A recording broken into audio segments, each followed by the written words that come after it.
had to push her out because her baby was laying right over there dead. It's heartbreaking.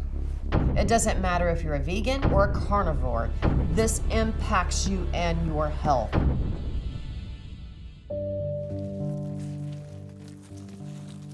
Right across the street is where we saw the sludge for the first time. And after it sat out there for a few weeks is when it started smoldering, and it filled our whole valley with nothing but smoke because of everything igniting inside the flood. I received a call stating that the valley where he lives was filling up with smoke, and that he thought it was coming from biosolids that had been brought out across the street from him.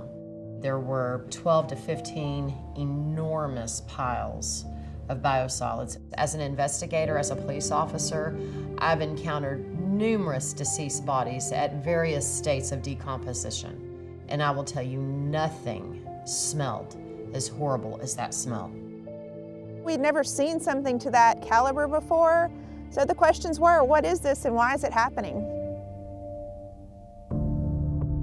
I started doing my research. Here's what I found. The company that had sold this product, Synagro, it is their municipal waste that's been rendered down and is now used as fertilizer. I found numerous cases, farms being destroyed from the use of these biosolids because of the chemicals that are in them. I mean, completely destroyed. Animals are dying, people are getting sick.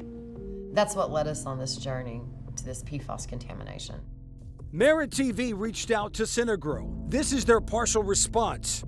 Synagro denies these allegations, which are unproven and novel, and we are contesting a lawsuit brought by farmers. None of the plaintiffs themselves used Synagro products, and the biosolids applied by a farmer working with Synagro met all U.S. EPA and Texas Commission on Environmental Quality requirements. Merit TV also reached out to the farmer whose land had the biosolids applied. He did not respond to our messages. As you can see, all this land right here sits down in the valley. And if you was to be able to fly over the top of these trees right here to go up on top of the hill, is where the property across the street sits. So as you can see, when the runoff comes down, the runoff comes across every bit of our land that sits down here in this valley. And when they put that poison across the street, every bit of it's running down on our land, and it's poisoning our land. Mr. Coleman had multiple cows die. And so one of the things that I had requested from Commissioner's Court was that we spend some money to test these animals. Number 64, she had a baby a couple of weeks ago. The baby lived one day and it died. You could see tears rolling down her face because her baby was laying right over there dead. When you see something like that, you're talking about a roller coaster that you're taking your body through.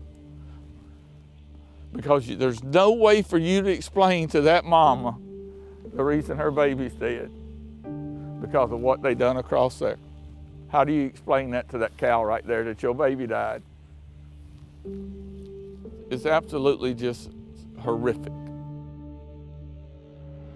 ML Veterinary Clinic conducted the necropsy on the stillborn calf. Its liver came back at 610,000 parts per trillion for PFAS contamination. And to put that into perspective, the EPA says that 4 parts per trillion is the maximum amount of contamination of PFAS that we can have in drinking water. What that's equivalent to, 4 tiny drops of something in 20 Olympic-sized pools. You get to that 5th drop, whoa, that's too much. We have a calf's liver that tests at 610,000 parts per trillion for PFAS. That all came from the mother because the contamination is so pervasive. PFAS has been dubbed the forever chemicals, and the reason is it takes decades or more to break down.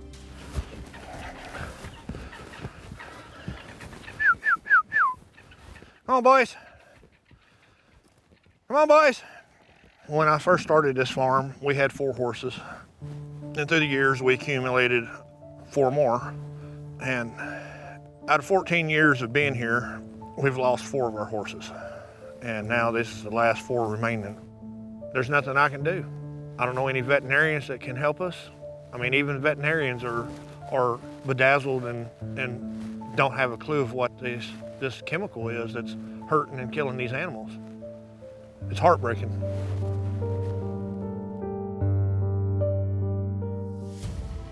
According to the CDC and the National Institute of Health, PFAS contamination is directly linked to liver cancer, kidney cancer, testicular cancer, diabetes, infertility, behavioral and developmental issues in children.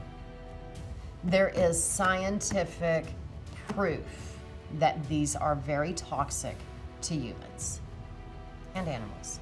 Unfortunately, I've been healthy all my life, and now I've got a lot of those issues. It's pretty devastating. How does the PFAS get into the sewage sludge, the human waste, the biosolids? Every hospital, every industrial plant that's out there goes to their waste treatment plant. They have created a biosolids product.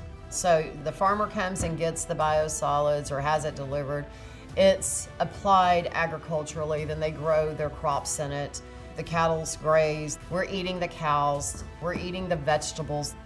It's a vicious cycle. Whoever said it was a good idea to be able to come out to farmland and spread sludge should have to make this right. The EPA only requires that the producers of biosolids test for heavy metals and certain pathogens. There's nothing on the books that prevents our victims from selling their cattle. That cow could have entered the food supply and could be being fed to your child right now. We're scared to death to sell anything. We can't sell our cows. For moral reasons, we don't want to hurt nobody.